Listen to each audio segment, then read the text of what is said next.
Hello friends, एक बार फिर से स्वागत है आप लोगों का मेरे यूट्यूब चैनल में। दोस्तों, अभी तक हमने टीएफटी डिस्प्ले की ग्राफिक्स और लाइट सेक्शन के बारे में देखा। दोस्तों, इस वीडियो में हम लोग एमोलेड डिस्प्ले कैसे काम करती है उसके बारे में देखेंगे। दोस्तों, टीएफटी डिस्प्ले जो होती है उसमें ग्राफिक्स अगर आ रहा है या लाइट नहीं आ रहा तो ग्राफिक्स आ जाएगी, लेकिन एमोलेड डिस्प्ले में अगर लाइट आ रहा है ग्राफिक्स नहीं आ रहा, ऐसा नहीं होगा। अगर इसमें प्रॉब्लम आएगा तो दोनों एक साथ में प्रॉब्लम आएगा, लाइट भी नहीं आएगी और ग्राफिक्स भी नहीं आएगी। तो दोस्तों, एमोलेड डिस्प्ले कैसे काम करता है, वो उसका फंक्शन किस तरह से होता है, उसको हम लोग इस वीडियो में देखेंगे।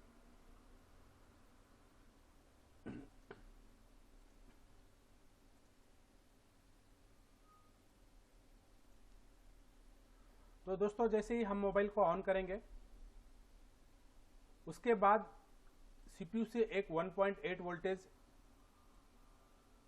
डिस्प्ले डिटेक्शन की लाइन पे एक 1.8 वोल्टेज आउट होगा, और जब हम डिस्प्ले को डिस्प्ले कनेक्टर पे कनेक्ट करेंगे तो ये जो 1.8 वोल्टेज है ये ग्राउंड होके जीरो हो जाएगा। ये 1.8 वोल्टेज ग्राउंड हो जाएगा और फिर ये वोल्टेज जीरो हो जाएगा, और उसकी इंफॉर्मेशन को सीपीयू रीड करेगा। जब ये वोल्टेज ग्राउंड हो गया, ये वोल्टेज जीरो हो गया, उसके बाद सीपीयू को इंफॉर्मेशन मिल जाएगी कि डिस्प्ले कनेक्टर के ऊपर डिस्प्ले लग गया है। फिर सीपीयू डिस्प्ले की जो सेकेंड रिक्वायरमेंट है वीडीडी एलसीडी 1.8 और वीडीडी डीडीआई 3.0, इसके लिए सीपीयू इस दोनों एलडीओ को एक इनेबल सिग्नल भेजेगा। दोनों को यहां से सीपीयू से इनेबल सिग्नल जाएगा दोनों एलडीओ को। उसके बाद में फिर ये एलडीओ 1.8 और 3.0 वोल्टेज ये दोनों की आउटपुट करेगा, और इन एलडीओ को वोल्टेज 1.8 वाले को पावर आईसी से 2.0 वोल्टेज मिलेगा, और जो 3.0 वोल्टेज आउट करेगा इस एलडीओ को वोल्टेज चार्जिंग आईसी से वीपीएच वोल्टेज मिलता है, जो 3.6 से लेके 4.2 वोल्टेज होता है। इस एलडीओ से 1.8 और 3.0 ये दोनों एलडीओ से जब ये दोनों वोल्टेज आउट हो जाएंगे 1.8 और 3.0 के, उसके बाद फिर एलईडी ड्राइवर आईसी से वीडीडी एलसीडी ईएल वीडीडी 4.6 ये पॉजिटिव की वोल्टेज है, एलईडी ड्राइवर आईसी ये आउट करेगी, और जब डिस्प्ले को 4.6 वोल्टेज मिल जाएगी उसके बाद फिर डिस्प्ले EL ऑन 2 ये एक enable signal LED driver IC को भेजेगा, और फिर एलईडी ड्राइवर आईसी स्विचिंग करके -4.4 की वोल्टेज आउट करेगी यहां से। जब ये -4.4 की वोल्टेज डिस्प्ले कनेक्टर पे मिल जाएगी उसके बाद फिर ये सीपीयू एलसीडी को रीसेट सिग्नल भेजेगा, यहां से रीसेट सिग्नल भेजेगा, और फिर डिस्प्ले कनेक्टर से डिस्प्ले एलईडी ड्राइवर आईसी और सीपीयू यहां पे आप लोग देख सकते हैं एलईडी ड्राइवर आईसी और सीपीयू को इनेबल सिग्नल दोनों को जाएगा।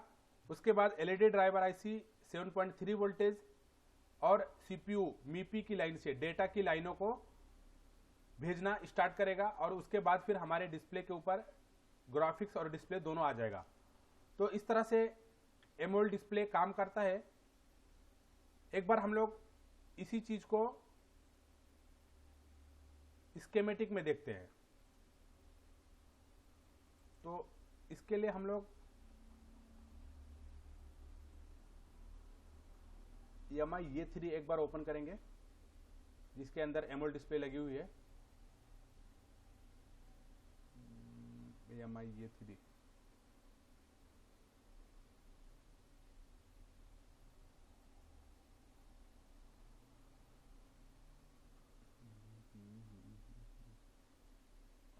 रेडमी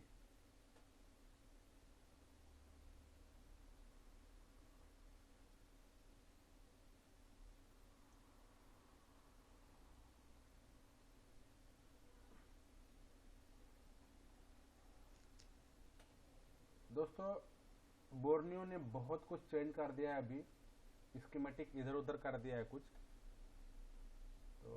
थोड़ा सा टाइम लग रहा है, देखते हैं इसमें MIA3 कहाँ पे है।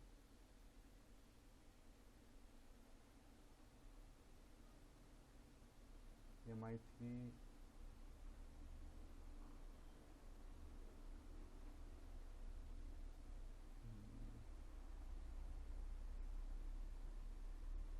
यहाँ पे लेआउट,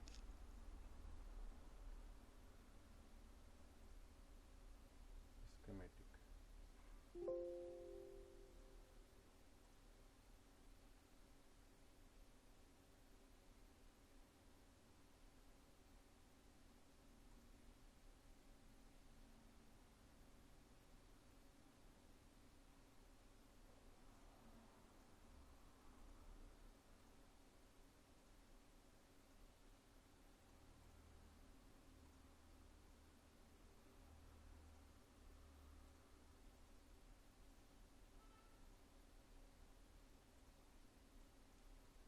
ये हमने स्कीमेटिक ओपन कर लिया है।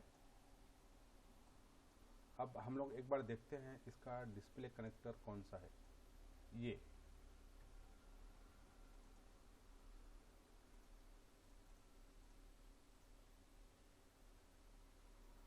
यहाँ पे ये डिस्प्ले कनेक्टर है। तो दोस्तों सबसे पहले हमने देखा था ब्लॉक डायग्राम में कि उसकी डिटेक्शन की लाइन पे एक 1.8 वोल्टेज आएगा, जो LCD डिटेक्शन की लाइन होगी। LCD लग गई है, LCD डिटेक्ट हो गई है, उसकी इंफॉर्मेशन CPU को मिलनी चाहिए। तो यहाँ पे हम लोग देखते हैं LCD ID, यहाँ पे नाम दोस्तों थोड़ा बहुत चेंज हो सकता है। ये LCD ID की लाइन यहाँ पे एक 1.8 वोल्टेज CPU से आएगा। ये CPU से 1.8 वोल्टेज आएगा, और जैसे ही हमारा डिस्प्ले इस डिस्प्ले कनेक्टर पर कनेक्ट होगा, ये 1.8 वोल्टेज ये 0 हो जाएगा। उसके बाद फिर ये डिस्प्ले कनेक्टर को एक सेकेंड रिक्वायरमेंट होगी VDD 1.8 और 3.0। यहाँ पे आप लोग देख सकते हैं।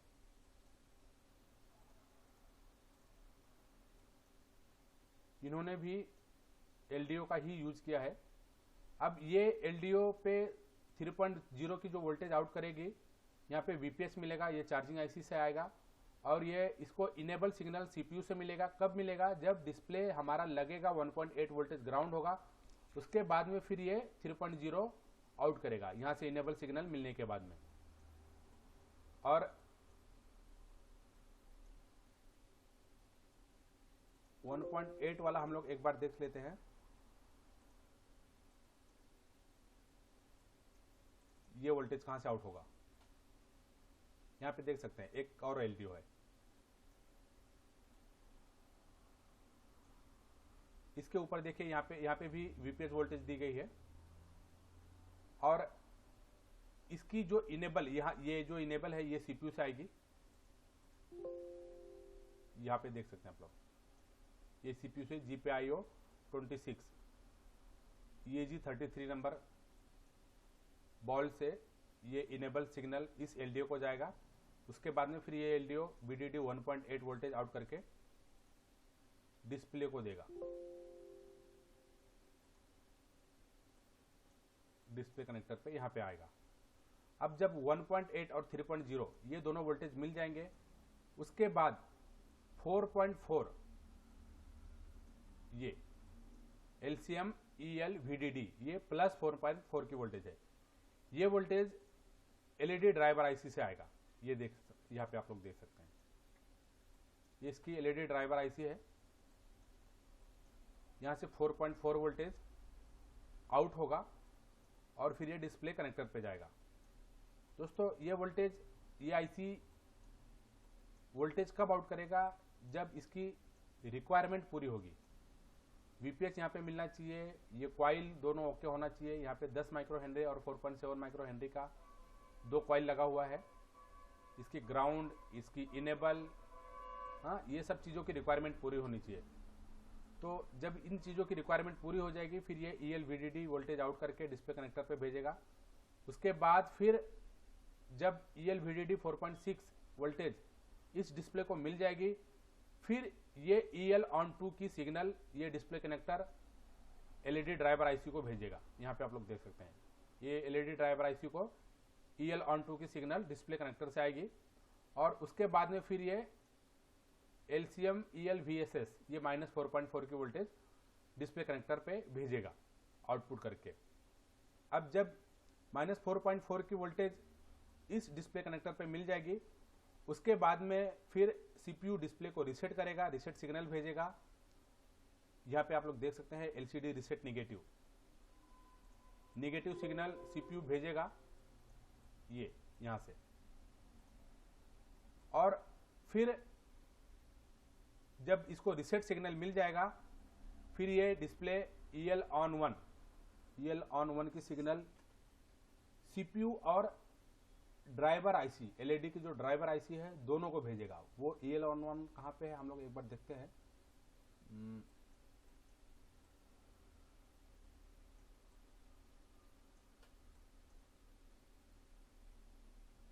EL ऑन 2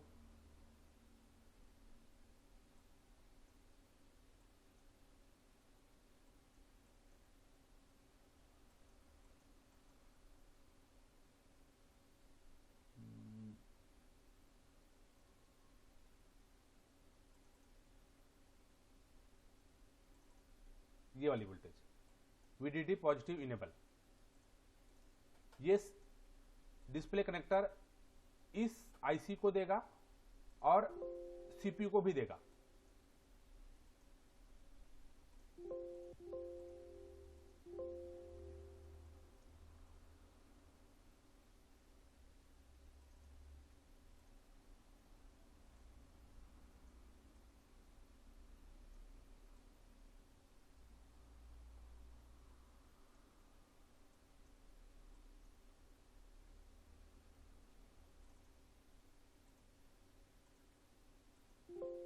दोस्तों इस MIA3 में सिर्फ ये EL ऑन 1 की जो सिग्नल है इनेबल जो है वो सिर्फ LED ड्राइवर आईसी के ऊपर गई है।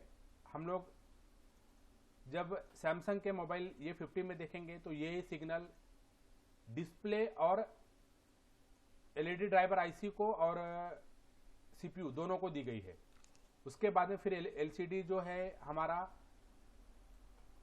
LED ड्राइवर आईसी 7.6 की वोल्टेज और CPU डेटा की लाइनों को भेजेगा। उसके बाद में फिर हमारे डिस्प्ले के ऊपर ग्राफिक्स और वोल्टेज डिस्प्ले दोनों आ जाते हैं। तो कुछ इस तरह से हमारा एमोलेड डिस्प्ले काम करता है। दोस्तों अगर आप लोगों को इस वीडियो में कुछ कंफ्यूजन है तो आप लोग कमेंट करें और मैं आपसे कांटेक्ट करके इसको एक्सप्लेन करने की कोशिश करूंगा। और दोस्तों अगर मेरा वीडियो आप लोगों को कुछ पसंद आता है तो मेरे चैनल को सब्सक्राइब करें और मेरे वीडियो को लाइक करें। धन्यवाद दोस्तों।